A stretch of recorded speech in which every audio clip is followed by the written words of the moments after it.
السلام علیکم ورحمۃ اللہ وبرکاتہ۔ الحمد للہ ان الحمد للہ نحمده ونستعینه ونستغفره ونعوذ باللہ من شرور انفسنا ومن سیئات اعمالنا من يهده الله فلا مضل له ومن يضلل الله فلا هادي له واشهد ان لا اله الا الله واشهد ان محمدا عبده ورسوله رب اشرح لي صدري ويسر لي امري واحلل عقدۃ من لسانی یفقہوا قولی رب زدنی علما رب زدنی علما رب زدنی علما آمین یا رب العالمین۔ ہر قسم کی تعریف اور شکر اللہ رب العزت کے لیے لائق اور زیبا ہے، جو ساری کائنات کا ایک و تنہا خالق، مالک، مربی اور منتظم ہے۔ درود و سلام ہو انبیاء اکرام پر، خصوصاً نبی مکرم رحمت للعالمین امام الانبیاء محمد صلی اللہ علیہ وسلم پر۔ اللہم صلی علی محمد وعلی آل محمد کما صلیت علی ابراہیم وعلی آل ابراہیم انکا حمید مجید۔ اللہم بارک علی محمد وعلی آل محمد کما بارکت علی ابراہیم وعلی آل ابراہیم انکا حمید مجید۔ معزز سامعین اکرام، آج انشاءاللہ تعالی سورہ علق کی آیت نمبر 6 سے 19 پڑھیں گے۔ اللہ رب العزت سے دعا ہے کہ اللہ رب العزت ہمیں صحیح معنوں میں قرآن مقدس کو سمجھنے، اس پہ غور و فکر کرنے، ایمان لانے اور عمل کے ساتھ لوگوں تک پہنچانے کی توفیق عطا فرمائے، آمین یا رب العالمین۔ سورہ علق 2 حصوں میں مشتمل ہے۔ پہلی 5 آیتیں جو سب سے پہلے نازل ہوئی، اور اس کے بعد 6 سے 19 تک آیتیں اس وقت نازل ہوئی جب مکہ کے حالات ایمان والوں کے اوپر بہت زیادہ سخت تھے، مشرکین کی طرف سے۔ مشرکین ہر طرح کے ظلم کر رہے تھے، اس وجہ سے کیونکہ رسول اللہ صلی اللہ علیہ وسلم نے انہیں توحید کی دعوت دی تھی، ایک رب کے ہونے کے یقین کی دعوت دی تھی، اور جو انہوں نے 360 مجسمے خانہ کعبہ کے اندر رکھ دیے تھے، ان کا انکار کیا تھا کہ یہ حاجت روا اور مشکل کشا نہیں ہے۔ اس بات سے ناراض ہو کر کے یہ لوگ یعنی مشرکین رسول اللہ صلی اللہ علیہ وسلم اور صحابہ اکرام کے اوپر ہر قسم کے ظلم کرنے لگے۔ اس وقت نازل ہوئی جب آپ صلی اللہ علیہ وسلم خانہ کعبہ میں نماز ادا کرنے لگے۔ معزز سامعین، کل کی کلاس میں ہم نے دیکھا کہ نزول سے پہلے پوری دنیا ظلم و زیادتی میں بھری ہوئی تھی۔ قرآن کے نزول سے پہلے دنیا ظلم اور زیادتی میں بھری ہوئی تھی، ہر طرح کے گناہ کے کام ان کے رسم و رواج بن چکے تھے، اور فیشن ہو گیا تھا اس دور میں گناہ کے کام کا کرنا۔ لیکن قرآن کے نزول کے بعد غیر معمولی انقلاب پیدا ہوا، برائیاں ختم ہو گئی، اور ایک صالح معاشرہ تشکیل پایا، اور ایک ایسا معاشرہ جو قیامت تک کے لیے آئیڈیل بن گیا۔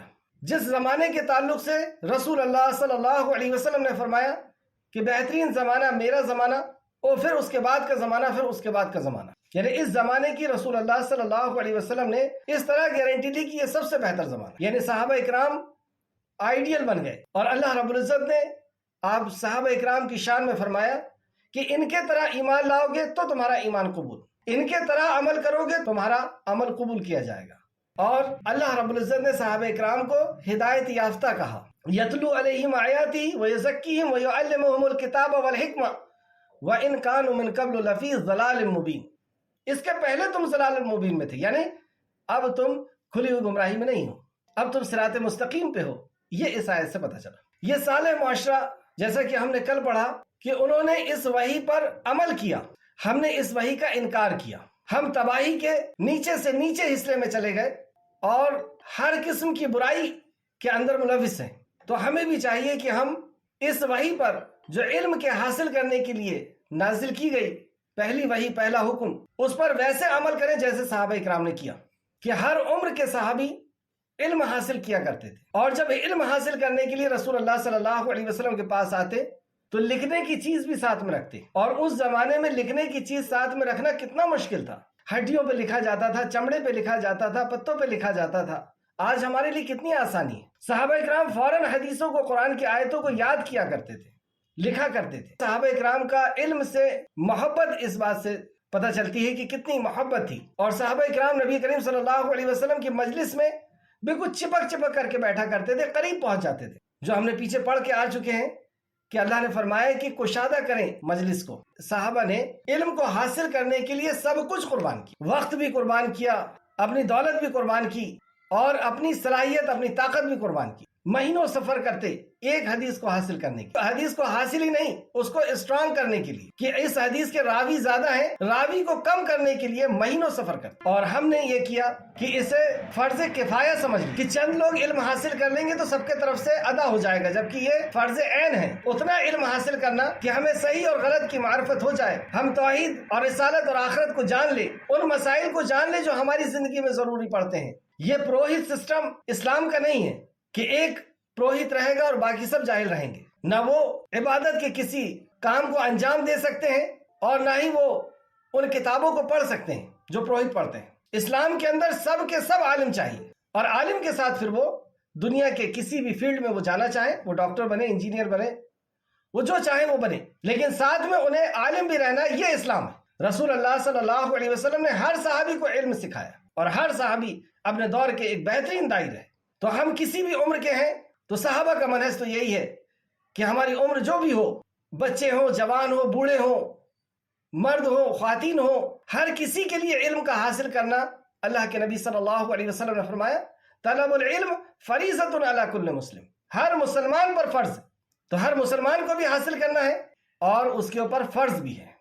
جہاں پہ ہم نماز، روزے، حج اور زکوٰۃ کو فرض سمجھتے ہیں اور لاکھوں روپے اس پہ خرچ کرتے ہیں اور وہ فرض ہے بھی، تو وہاں پر ہم علم کو بھی فرض سمجھے اور اس کے لیے اپنی ہر چیز کو لگا کر کے اس علم کو حاصل کریں، یہی روشنی ہے۔ اور اسی علم کے ذریعے سے ہم عقائد کو بھی جان سکتے ہیں اور مسائل کو بھی جان سکتے ہیں۔ جیسے اسلام دو حصوں میں ہے، ایک عقائد، دوسرے مسائل، تو عقائد بھی بغیر علم کے ہم نہیں حاصل کر سکتے اور نہ ہی مسائل کو ہم جان سکتے ہیں بغیر علم کے۔ سب سے پہلا حکم بھی اللہ رب العزت نے اسی علم کا نازل فرمایا۔ آج کی کلاس میں جس طرف میں آپ کی توجہ کروں گا وہ ہے کہ ہر دور میں جب بھی انبیاء علیہ السلام اس دنیا میں آئے ہیں، رسول آئے ہیں، تو اس دور میں آئے ہیں جب دنیا کے اندر برائیاں پھیل گئی تھی، اور رسول کے آنے کے بعد دنیا سے برائیاں ختم ہوئی، یعنی ہر قسم کی برائی جو ہے یا کرائم 0% ہو گیا۔ یہ بہت بڑی بات ہے جو میں کہہ رہا ہوں۔ آج پوری دنیا کے باشعور لوگ اس بات کو لے کر کے پریشان ہیں کہ برائیوں کو کس طرح ختم کیا جائے، اس بھرشٹاچار کو کس طرح ختم کیا جائے، ظلم کو، چوری کو، مرڈر کو کس طرح ختم کیا جائے، زنا کو کس طرح ختم کیا جائے۔ ایک بہت بڑا چیلنج بنا ہوا ہے ان باشعور لوگوں کے لیے جو مذہب کے یا معاشرے کے ٹھیکیدار ہیں۔ اور ہر دور میں جب جب رسول آئے ہیں، دنیا کے اندر سے جہاں پر شرک ختم ہوا وہیں پر ہر قسم کی برائی ختم ہوئی اور حقوق کی حفاظت ہوئی۔ ماں کے کیا حقوق ہیں، باپ کے کیا حقوق ہیں، بیوی اور بچوں کے کیا حقوق ہیں، ایک گراہک کا کیا حقوق ہے، مالک ہے تو اس کا کیا حق ہے، نوکر ہے تو اس کا کیا حق ہے، اور ایک صالح معاشرہ بنا۔ تو یہ کیسے ہوا؟ اللہ رب العزت کی طرف سے وہ کیا سسٹم ہے، وہ کیا طریقہ ہے کہ رسولوں کے ذریعے سے اللہ رب العزت نے کرائم کو بالکل 0% کر دیا۔ اور یہ بھی اس بات کی دلیل ہے کہ انبیاء علیہ السلام ساری کائنات کے خالق اور مالک کی طرف سے بھیجے گئے کہ اس دنیا سے برائی کو ختم کرنا تھا، اور اللہ رب العزت نے انبیاء کو بھیجا اور برائی ختم ہوئی، حقوق کی حفاظت ہوئی۔ برائی کو ختم کرنے کے لیے انسانیت پر 2 طرح سے کام کیا گیا، ایک ہم یہاں پر پڑھیں گے اور دوسرا مدنی زندگی کے اندر، یعنی 2 طریقے اپنائے جاتے ہیں انسانیت کے اوپر، اور اس 2 طریقے کے بعد پورے معاشرے سے ظلم ختم ہو جاتا ہے۔ اللہ اکبر، یہ ہے دین۔ تو ایک طریقہ جو ہم یہاں پڑھیں گے، برائی، گناہ، کرائم ختم کرنے کے لیے یہ جاننا ضروری ہے کہ بندہ کرائم کیوں کرتا ہے، برائی کیوں کرتا ہے، گناہ کے کام کیوں کرتا ہے، ظلم کیوں کرتا ہے۔ بتائیں آپ کیوں کرتا ہے انسان گناہ؟ انسان گناہ اس لیے کرتا ہے کیونکہ اس کو دنیا کی چاہ ہے، وہ دنیا حاصل کرنا چاہتا ہے، اور دنیا کو حاصل کرنے کے لیے کیونکہ اس کے سامنے دنیا ہی گول ہے، اس کے سامنے دنیا ہی اس کا زندگی کا مقصد ہے کہ اسے دنیا حاصل کرنا ہے، اس کے علاوہ اس کے پاس کوئی ویژن ہی نہیں ہے، کوئی سوچ ہی نہیں ہے۔ تو دنیا کو حاصل کرنے کے لیے وہ چوری بھی کرتا ہے، ظلم بھی کرتا ہے، ڈکیتی بھی کرتا ہے، مرڈر بھی کرتا ہے، عورتوں کو حاصل کرنے کے لیے ان کے ساتھ بدکاری بھی کرتا ہے۔ تو دنیا کو حاصل کرنے کے لیے وہ ہر قسم کے کرائم کرتا ہے۔ تو پہلا طریقہ جو مکی زندگی میں آیتیں نازل ہوئیں اس کے ذریعے سے برائی کو ختم کیا گیا، لیکن پوری برائی ختم نہیں ہوئی۔ وہ سلیم الفطرت لوگ، ان کے اندر سے برائیاں پوری طرح ختم ہو گئی، لیکن وہ لوگ جو اساماجک تتو تھے، جو ہٹ دھرمی پر تھے، جو برائی کو جان کر کے بھی اسے نہیں چھوڑنا چاہتے تھے، جن کو ظلم ہی کرنا تھا، تو ایسے لوگوں کے لیے ہر دور میں مدنی زندگی میں کہہ لیجئے، یعنی نبی مکرم کے یا انبیاء کے ہجرت کرنے کے بعد اللہ رب العزت کی طرف سے انہیں اللہ کی جیل میں ڈالا گیا، یعنی عذاب میں ڈالا گیا. اور رسول اللہ صلی اللہ علیہ وسلم کے زمانے میں بھی ان کے اوپر عذاب آئے جنگ بدر اور جنگ احد کے نام سے. اور پھر اس کے بعد معاشرہ بالکل صاف ہو گیا. جونک در جونک لوگ اسلام کے اندر داخل ہوئے اور امن و امان پھیل گیا. اور اتنا امن و امان کہ ایک خاتون سونا ہاتھ میں لیے ہوئے دور دراز سے حج کرنے کے لیے نبی کریم صلی اللہ علیہ وسلم نے پیشن گوئی کی تھی. اور وہ پیشن گوئی صحابہ نے دیکھا کہ اسے کوئی لوٹنے والا اور اس کے اوپر کوئی غلط نظر ڈالنے والا نہیں تھا. ایسا امن و امان قائم ہو گیا. تو پہلا طریقہ جو انسانیت کو سدھارنے کا تھا تو مکی زندگی کے اندر آیتیں نازل ہوئی عقائد کی. اور عقائد سے کرائم کیسے ختم ہوتا ہے یہ دیکھیں گے. انسان برائی اس لیے کرتا ہے وہ کیونکہ اسے دنیا کو حاصل کرنا ہوتا ہے. اور ایمان کی جو بنیاد ہے اس میں سب سے پہلی چیز یہی بتائی گئی. اور یہاں پر بھی ان آیت مبارکہ میں یہی بتائی گئی کہ اللہ کا تعارف پیش کیا گیا, اللہ کی پہچان کرائی گئی. اور جب بندے نے اللہ کو جانا تو اس کے سامنے ایک اور ویژن آیا, ایک دنیا اور دوسرا دنیا کا بنانے والا.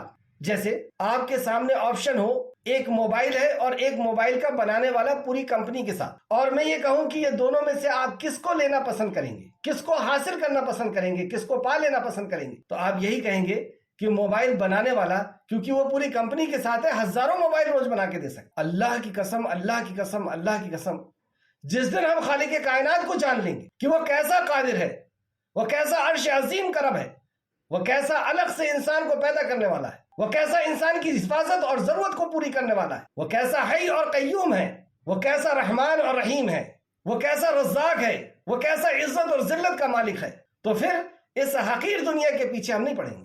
تو سب سے پہلی چیز اللہ رب العزت کا تعارف کرایا گیا, اللہ کی پہچان کرائی گئی, یعنی توحید کی دعوت دی گئی. تو جب بندے کو اللہ کی پہچان ہوتی ہے تو دنیا کی چاہ کم ہو جاتی, کیونکہ اس کے سامنے ایک اور ویژن آ گیا, سوچ آ گئی کہ مجھے اللہ کو حاصل کرنا ہے, راضی کرنا ہے. یہ دنیا تو حقیر ہے, اس کا بنانے والے کو اگر میں راضی کر لوں گا تو سب کچھ میرا ہے. تو دنیا کی جو چاہ ہے اس کی کچھ کم ہوئی. دوسرا ویژن اس کو دیا گیا اور وہ تھا آخرت پر یقین. اور یہ اسلام کا انقلابی موضوع ہے. جس دل کو مرنے کے بعد کی زندگی کا یقین ہو جائے پھر اس کی زندگی کا انداز بدل جاتا ہے. اب ہر کرائم کرنے کے پہلے وہ رکے گا, ہر جرم کرنے کے پہلے وہ رکے گا اور سوچے گا کہ اس کا مجھے حساب دینا ہے. یہ دنیا ہمیشہ کے لیے نہیں ہے, مجھے مرنا ہے اور اپنے رب کے سامنے حاضر ہونا ہے. تو ہر کرائم, ہر برائی, ہر گناہ, ہر ظلم کرنے کے پہلے اس کا ہاتھ رکے گا. یہ تھا دوسرا طریقہ. اب کرائم اور کم ہو گیا. اور تیسرا, تقدیر پر ایمان. اب جو بھی جرم کرنے جائے گا تو وہ سوچ لے گا کہ جتنا میری تقدیر میں ہے اتنا ہی مجھے ملنا ہے. یہ دولت, یہ شہرت, یہ عورت اگر میرے تقدیر میں ہے تو مجھے مل کر کے رہے گی, تو پھر میں اسے حرام طریقے سے کیوں کماؤں. کرائم ختم ہو گیا. لیکن کس کا؟ جو سلیم الفطرت انسان. اور ان تین باتوں پر یقین کے لیے, یعنی اللہ رب العزت پر یقین, اللہ کی وحدانیت پر, اللہ کے ایک ہونے پر, دوسرا آخرت پر یقین اور تقدیر پر یقین کے لیے تین چیزوں کی ضرورت. کہ اللہ رب العزت نے وحی نازل کرنا تھا, فرشتوں پر ایمان, فرشتے وحی لے کر کے آئے. انبیاء پر ایمان کی انبیاء ہی اللہ کی معرفت کراتے ہیں, ذریعہ نبی ہی ہے, تو نبیوں پر ایمان. اور تیسرا کتابوں پر ایمان, جو آسمانی کتابیں نازل ہوتی ہیں. تو یہ تھی بنیاد جو مکہ کے اندر جو آیتیں نازل ہوئیں وہ اس بنیاد پر یہی سلیبس تھا. اور اب ہم دیکھتے ہیں کہ ان آیتوں میں بھی کتنے پیارے انداز سے اللہ رب العزت نے ان باتوں کو رکھا, یعنی توحید, آخرت اور رسالت. اعوذ باللہ من الشیطان الرجیم, بسم اللہ الرحمن الرحیم. اللہ کے نام سے جو رحمان اور رحیم ہے. اقرأ بسم ربک الذی خلق, پڑھ اپنے رب کے نام سے جس نے تجھے پیدا کیا. سب سے پہلی وحی اور رب کا تعارف. ہماری بدقسمتی ہے کہ ہم عربی نہیں جانتے اور اس لیے ہم یہ بھی نہیں جانتے کہ رب کا کیا مطلب. اور یہ رب موسیٰ علیہ السلام کے اوپر بھی جو پہلی آیت نازل ہوئی تھی رب سے شروع ہوئی. قرآن کا نزول بھی اسی سے, اور ترتیب کے اعتبار سے بھی الحمدللہ رب العالمین.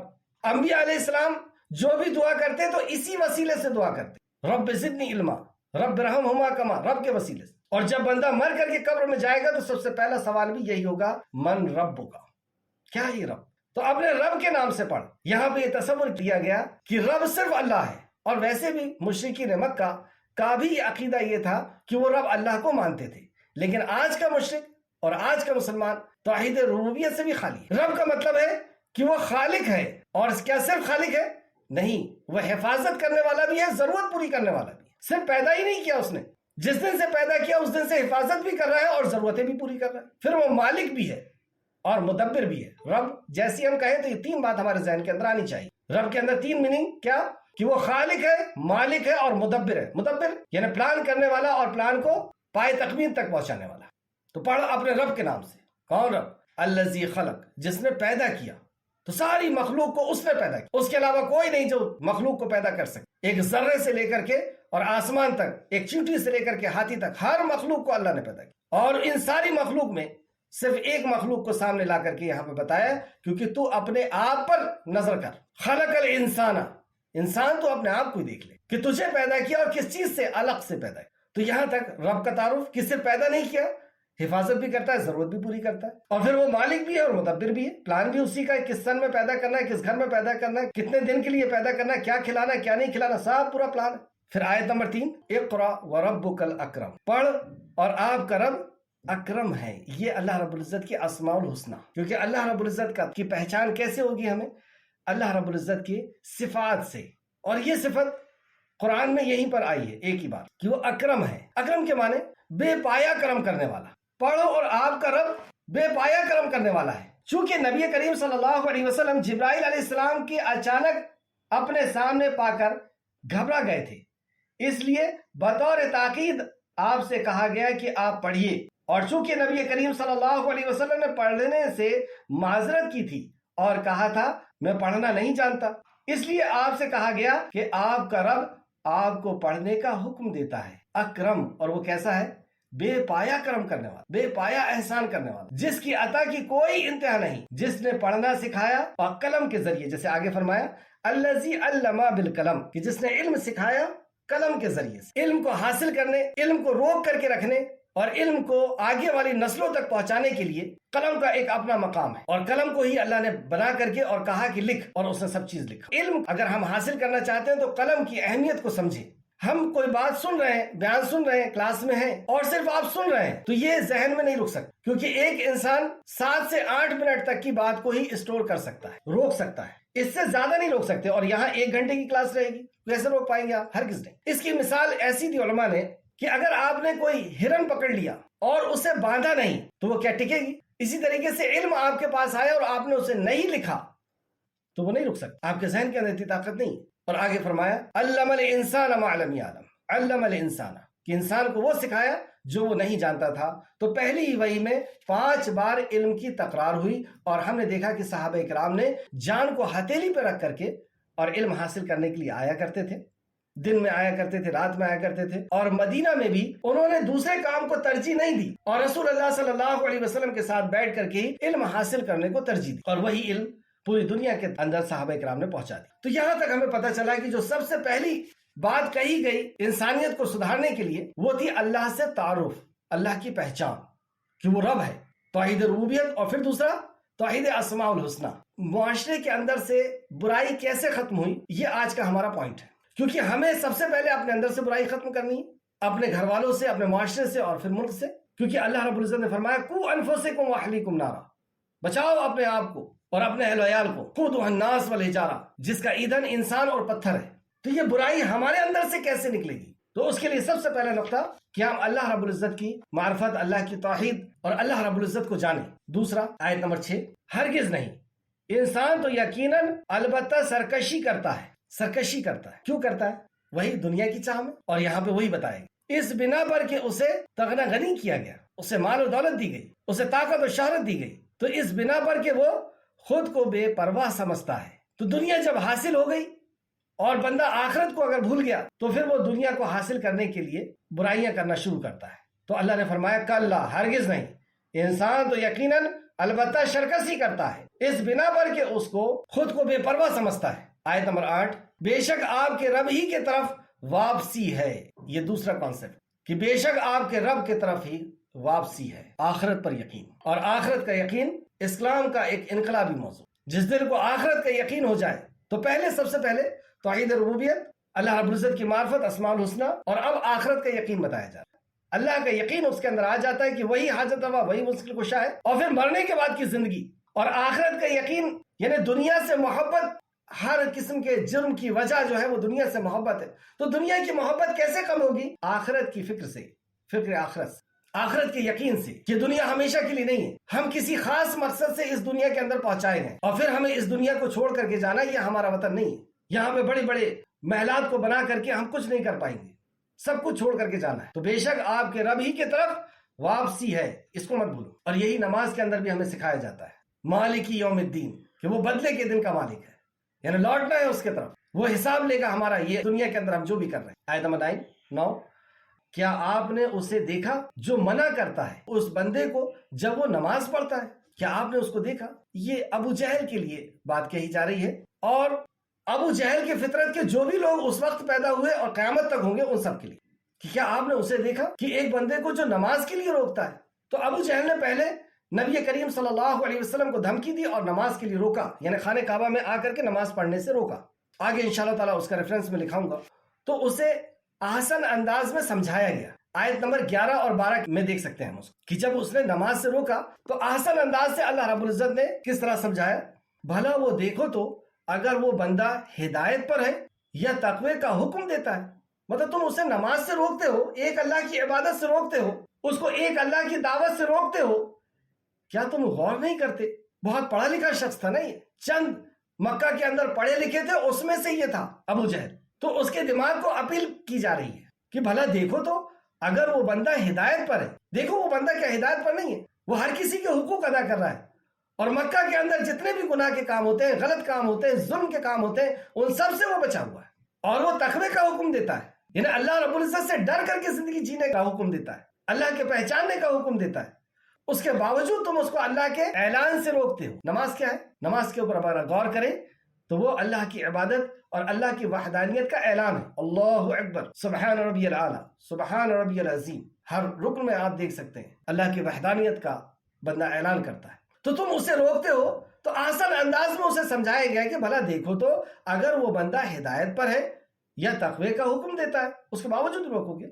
بھلا دیکھو تو اگر وہ حق کو جھٹلاتا ہے اور اس سے منہ موڑتا ہے، لیکن اس کے باوجود بھی اس نے حق کو پہچان لینے کے بعد، رسول اللہ صلی اللہ علیہ وسلم کو پہچان لینے کے بعد، کلام کو جان لینے کے بعد اس نے حق کو جھٹلایا اور منہ موڑا۔ کیوں؟ دنیا کی لالچ، سرداری کی، سرداری چلی جائے گی، دنیا چلی جائے گی، اور پوری دنیا مل کر کے اور اس کے خلاف آ جائیں گے، اس دعوت کے خلاف۔ اس وجہ سے اس نے انکار کر دیا، مطلب دنیا کی چاہ کی وجہ سے انکار کر۔ بھلا دیکھو تو اگر وہ حق کو جھٹلاتا اور اس سے منہ موڑتا ہے، الم یعلم بان اللہ یرا، کیا وہ نہیں جانتا کہ بے شک اللہ دیکھ رہا ہے؟ اللہ اکبر، کیا وہ یہ نہیں جانتا؟ ہر ظالم کو یہ بات سوچنا چاہیے۔ ہم بھی جب کوئی ظلم کریں، ظلم یعنی برائی، اور سب سے بڑا ظلم ان الشرک لظلم عظیم، وہ سب سے بڑا ظلم۔ ظلم کی کیا پریبھاشا ہے، کیا تعریف ہے؟ کسی چیز کو اس کے مقام سے ہٹا دینا۔ تو عبادت کا مقام اللہ کا، تو عبادت کسی اور کی کرنا، یہ سب سے بڑا ظلم۔ اور پھر والدین کا حق کسی اور کو دے دینا، پڑوسی کا، رشتہ دار کا حق کسی اور کو دے دینا، بیوی کا حق کسی اور کو دے دینا، شوہر کا حق کسی اور کو، یا گراہک نے جو پیسے دیا اس کا سامان اس کو ویسا نہ دینا، تو یہ سب ظلم ہے کہ جس کا حق ہے اس کو نہ دیا جائے۔ تو جو بھی ظلم کرتا ہے تو اسے یہ دیکھنا چاہیے کہ الم یعلم ان اللہ یرا، کیا وہ نہیں جانتا کہ بے شک اللہ دیکھ رہا ہے، اللہ ہمیں دیکھ رہا ہے، اور وہ سمیع اور بصیر بھی ہے، سننے والا بھی ہے۔ آگے اللہ فرماتا کلا، ہرگز نہیں، اگر وہ باز نہ آیا تو ہم اسے پیشانی کے بالوں سے پکڑ کر ضرور گھسیٹیں گے۔ اس کے بعد بھی، ایسی نصیحت کرنے کے بعد بھی، کہ پہلے تو اس نے منع کیا، توحید کی دعوت کے لیے منع کیا، توحید کے اعلان کے لیے منع کیا، عبادت کے لیے منع کیا، اللہ کے سامنے سجدہ ریز ہونے کے لیے منع کیا، تو اسے سمجھایا گیا کہ تو کسے منع کرتا ہے؟ جو ہدایت پر ہے، جو سیدھے راستے پر، جو اللہ رب العزت کی طرف سے مارگدرشن پر ہے، اور جو تقوی کی دعوت دیتے ہیں، اور تو اس کے بعد بھی باز نہیں آتا؟ کیا تو نہیں جانتا کہ اللہ رب العزت تجھے دیکھ رہا ہے؟ دیکھ رہا ہے نا، وہ اللہ رب العزت پکڑ کرنے والا ہے۔ اور اب بھی اگر تو باز نہیں آیا تو تیری پیشانی پکڑ کر کے، اس پیشانی کے بال پکڑ کر، اور جب پیشانی کے بال پکڑ جاتے ہیں نا، انسان کنٹرول میں آ جاتا ہے۔ آپ دیکھیں کسی کی پیشانی کے بال کو پکڑ کر کے سیدھا ہو تو اس کو پکڑ کر کے تجھے گھسیٹ دیا جائے۔ اور کیوں؟ کیونکہ پیشانی جو جھوٹی اور خطا کار ہے، ناسیتن کاذبتن خاطیہ، کیونکہ وہ پیشانی جھوٹی اور خطا کار ہے، چنانچہ اسے چاہیے کہ وہ اپنی مجلس والوں کو بلا لے، یقیناً ہم بھی عذاب کے فرشتوں کو بلاتے ہیں۔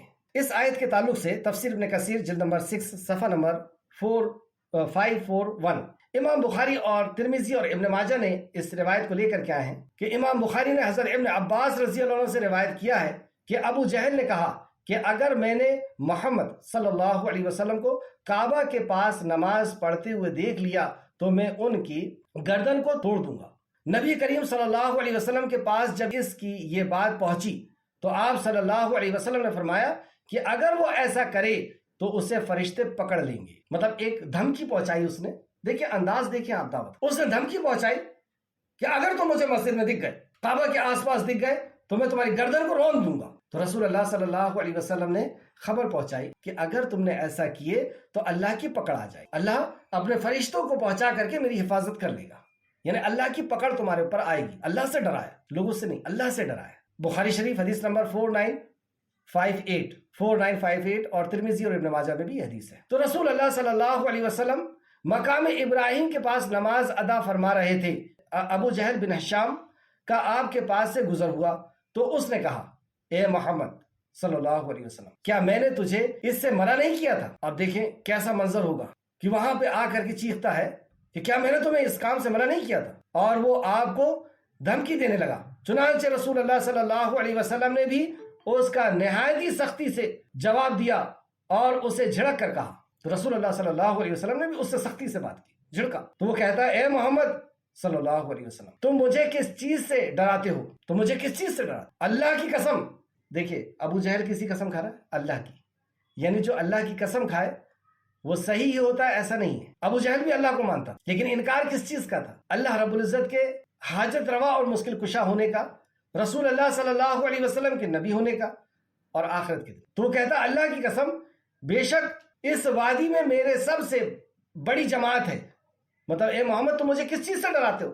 کیا تم نہیں جانتے کہ اس وادی کے اندر یعنی مکہ کے اندر سب سے بڑی جماعت میری ہے؟ تو اس کے جواب میں اللہ تعالیٰ نے یہ آیت نازل فرمائی، آیت نمبر 17 اور 18. چنانچہ اسے چاہیے کہ اپنی مجلس والوں کو بلا لے. مطلب وہ جتنی اکڑ بتا رہا ہے کہ میرے پاس بہت بڑی جماعت ہے تو وہ اپنی مجلس والوں کو بلا لے. ہم عنقریب عذاب کے فرشتوں کو بلا لیں گے. اللہ رب العزت بھی عذاب کے فرشتوں کو بھیج دے گا تیرے. حضرت ابن عباس رضی اللہ عنہ فرماتے ہیں، اگر ابو جہل اپنی جماعت کے لوگوں کو بلاتا تو عذاب کے فرشتے فوراً اسے اپنی گرفت میں لے لیتے. امام ترمذی نے فرمایا ہے کہ یہ حدیث حسن ہے. مسند احمد جلد نمبر 1 حدیث نمبر 329 اور ترمذی شریف حدیث نمبر 3349، نسائی 3349، ترمذی نسائی حدیث نمبر 11684.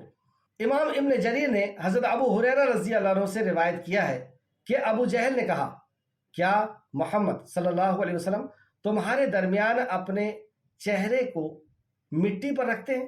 مطلب اپنے ساتھیوں کو کس طرح وہ برگلاتا ہے اور ان سے کس طریقے سے وہ پوچھتا ہے. تو اپنے ساتھیوں کو بلاتا ہے ابو جہل اور کہتا ہے کہ کیا محمد تمہارے سامنے اپنے سر کو مٹی پہ رکھتے ہیں یعنی سجدہ کرتے ہیں؟ کہا گیا ہاں. تو اس نے کہا کہ لات اور عزا کی قسم، اگر میں نے انہیں اس طرح نماز ادا کرتے ہوئے دیکھا تو ان کی گردن روند ڈالوں گا اور ان کے چہرے کو مٹی میں ملا دوں گا. چنانچہ وہ رسول اللہ صلی اللہ علیہ وسلم کے پاس اس وقت آیا جب آپ نماز ادا فرما رہے تھے تاکہ آپ کی گردن کو روندے، مگر اس کے ساتھی نے دیکھا، یعنی رسول اللہ نماز پڑھ رہے اور یہ پورے جوش کے ساتھ وہاں پہ پہنچا اپنے ناپاک ارادے کے ساتھ، لیکن اس کے ساتھیوں نے دیکھا کہ یہ اپنے پاس میں تو پہنچا لیکن پاس میں پہنچنے کے بعد اچانک پیر کو پیچھے لیتے ہوئے آ رہا ہے اور اپنے ہاتھ سے اپنے چہرے کو بچا رہا ہے، یعنی اپنے آپ کو وہ بچا رہا ہے اور پیچھے آ رہا ہے ایڑیوں کے بل، ہاتھ سے اپنے آپ کو بچانے کی کوشش کر رہا تھا. تو اس سے پوچھا گیا کہ یہ تمہیں کیا ہو گیا؟ مطلب اس کے ساتھیوں نے پوچھا کہ تمہیں کیا ہو گیا؟ بہت دلیری سے تو تم گئے تھے وہاں پہ مارنے کے لیے، کیا ہو گیا تم؟ تو اس نے کہا کہ میرے اور ان کے درمیان آگ کا خندق ہے. میرے اور ان کے درمیان، جو کسی کو نہیں دکھ رہا لیکن اس کو دکھ رہا ہے معلوم کو، کہ میرے اور ان کے درمیان آگ کا خندق ہے، خوف اور رعب حائل ہے. رسول اللہ صلی اللہ علیہ وسلم نے فرمایا اگر وہ میرے قریب آ جاتا تو فرشتے اسے ایک ایک عضو کو کاٹ دیتے، یعنی اس کی بوٹی بوٹی کر دیتے اگر وہ رسول اللہ صلی اللہ علیہ وسلم کے پاس اس ناپاک ارادے سے آ جاتا. تو اس طریقے سے اللہ رب العزت نے نبی کریم صلی اللہ علیہ وسلم کی حفاظت فرمائی اور چنانچہ اس موقع پر یہ آیتیں نازل ہوئیں. مسلم شریف حدیث نمبر 2797 مسلم شریف اور تفسیر ابن کثیر جلد نمبر 6 صفحہ نمبر 541. آخر میں اللہ رب العزت نے فرمایا ہرگز نہیں آپ اس کی اطاعت نہ کریں. یہاں پہ بہت اہم بات اور بہت غور کرنے والی بات جو آپ قرآن کے اندر دیکھیں گے کہ بار بار اللہ رب العزت یہ نصیحت فرماتا ہے کہ آپ اس کی بات نہ مانیں. موسیٰ علیہ السلام بھی جب فرعون کی طرف جا رہے تھے دعوت کے لیے تو موسیٰ علیہ السلام کو چند نصیحتیں اللہ رب العزت نے کی، اس میں سے ایک نصیحت یہ بھی تھی کہ تم اس کی بات نہ ماننا جس کا دل ایمان سے خالی پاؤ، ایمان سے ہٹا ہوا پاؤ۔ یہاں پر بھی کہا گیا ہرگز آپ اس کی اطاعت نہ کریں۔ میرا آپ سے سوال ہے کہ انسان کس کی اطاعت ہے؟ آپ کسی کی بھی بات نہیں مانتے ہیں، اور آپ جس کی اطاعت کرتے ہیں گویا کہ آپ اس کو اپنا قریبی سمجھتے ہیں، آپ اس کا دوست سمجھتے ہیں، اس کا لحاظ کرتے ہیں۔ اور ہم دوستی رکھیں اللہ کے دشمن سے، اس کا لحاظ کریں، اس کی بات مانیں، ایسا کبھی نہیں ہونا چاہیے۔ اور مومن کے ساتھ ایسا نہیں ہوتا۔ ایک جگہ اللہ نے فرمایا کہ آپ کبھی نہیں دیکھیں گے کہ ایمان والا غیر ایمان والوں کو جو ہے اپنا حامی اور مددگار بنائے یا دوست بنائے، تو ہرگز نہیں آپ اس کی اطاعت نہ کریں۔ یعنی جو آپ کو سجدے سے روکے، اللہ کی اطاعت اور فرمانبرداری سے روکے، اللہ کی وحدانیت سے، توحید سے روکے، آپ کو اس کی اطاعت نہیں کرنا ہے، وہ کوئی بھی ہو۔ یہاں پہ میں ہٹ کر کے بات کر رہا ہوں، اس آیت کی تفسیر میں نہیں۔ ایمان والا بننے کے لیے قرآن اور حدیث کا مطالعہ ہمارا مضبوط ہونا چاہیے، نبی کریم صلی اللہ علیہ وسلم کی سیرت کا مطالعہ، اور وہیں پر ہماری سنگت کا صحیح ہونا ضروری ہے۔ اللہ کے نبی صلی اللہ علیہ وسلم نے فرمایا فطرت پہ پیدا کیا انسان کو، مسلمان پیدا کیا، اس کے ماں باپ اسے یہودی یا نصرانی بناتے ہیں، یعنی اس کی سنگت اسے تباہ و برباد کرے، اور جو جہنم میں جائے گا وہ بھی جہنم میں جا کے یہی کہے گا فلان خلیلا، کہ کاش میں نے فلانے کو دوست نہ بنایا ہو۔ تو جہاں پہ ہم قرآن کا علم حاصل کر رہے ہیں وہاں پر ہمیں اس چیز کا بھی خیال رکھنا ہے کہ ہماری دوستی اللہ کے دشمنوں سے نہ ہو، کیونکہ وہ ہمیں جہنم کی طرف بلائیں گے، اور یہ بارہ آپ پڑھیں گے آگے بھی انشاءاللہ تعالیٰ۔ تو یہاں پہ کہا کہ اس سے ڈرنے کی، اس کی دھمکی میں آنے کی یا اس کی بات ماننے کی ضرورت نہیں۔ کیا فرمایا؟ ہرگز نہیں آپ اس کی اطاعت نہ کریں اور سجدہ کریں اور اللہ کا قرب حاصل کریں۔ اس سے پتہ چلا کہ اللہ کا قرب سجدے سے حاصل ہوتا ہے، اور اللہ رب العزت کو بندہ اس وقت سب سے پیارا لگتا ہے، سب سے اچھا لگتا ہے جب وہ اللہ رب العزت کی بارگاہ میں سجدہ ریز ہوتا ہے، اپنے غرور سے اٹھے ہوئے ماتھے کو وہ اللہ رب العزت کی بارگاہ میں رکھ دیتا ہے، اپنے ناک اور سر کو، اپنے آپ کو سرنڈر کر دیتا ہے، اس کا مطیع اور فرمانبردار بنا دیتا ہے۔ امام مسلم نے اس تعلق سے ایک حدیث لائے ہیں کہ رسول اللہ صلی اللہ علیہ وسلم نے فرمایا بندہ اپنے رب کے سب سے زیادہ قریب حالت سجدے میں ہوتا ہے۔ تو ہمیں اللہ کے سب سے زیادہ قریب ہونا ہے تو زیادہ سے زیادہ سجدہ ریز ہونا چاہیے۔ تو بندہ اپنے رب کے سب سے زیادہ قریب حالت سجدے میں ہوتا ہے، لہٰذا سجدے میں کثرت سے دعا کیا کرو۔ مسلم شریف حدیث نمبر 482۔ ایک اور حدیث جس میں صحابی نے نبی کریم صلی اللہ علیہ وسلم سے ایک ڈیمانڈ کی تھی، سیدنا ربیہ بن قعب رضی اللہ عنہ بیان کرتے ہیں کہ رسول اللہ صلی اللہ علیہ وسلم کے ہاں رات رہا کرتا تھا اور آپ کے پاس حاجت اور وضو کے لیے پانی لایا کرتا تھا۔ مطلب رات میں بھی دیکھیں صحابہ کرام نبی مکرم صلی اللہ علیہ وسلم کے لیے کیسے اپنی جان کو نچھاور کرتے تھے، رات میں رکے ہوئے۔ اور کیوں؟ کہ رسول اللہ صلی اللہ علیہ وسلم کو وضو کی ضرورت پڑے گی، آپ کو حاجت کے لیے جائیں گے اور پانی سے ہاتھ دھوئیں گے تو میں وہاں پہ آپ کے استقبال کے لیے کھڑا رہوں گا، اس لیے رات رات بھر رک رہے ہیں۔ ایک دفعہ آپ صلی اللہ علیہ وسلم نے فرمایا مانگو، کیا مانگتے ہو؟ تو میں نے عرض کیا جنت میں آپ کی رفاقت چاہیے، جنت میں آپ کا ساتھ چاہیے۔ آپ نے فرمایا، آپ نے پوچھا کچھ اور بھی؟ میں نے عرض کیا بس یہی کچھ چاہتا ہوں، اس کے علاوہ کیا چاہیے؟ یہی کچھ چاہتا ہوں۔ آپ نے فرمایا اچھا تو کثرت سجود کے ساتھ اپنی نفس پر میری مدد کرو، کثرت سجود سے۔ اب جو نفل کی اہتمام کرے گا تو ظاہر سی بات ہے کہ فرض کی تو پہلے اہتمام کرے گا۔ یہ مسلم شریف کی حدیث ہے، حدیث نمبر 489۔ تو سجدے کی بہت اہمیت ہے۔ اللہ رب العزت سے دعا ہے کہ اللہ رب العزت ہمیں صحیح معنوں میں اپنے سامنے جھک جانے والا بنا دے، آمین یا رب العالمین۔ السلام علیکم ورحمۃ اللہ وبرکاتہ۔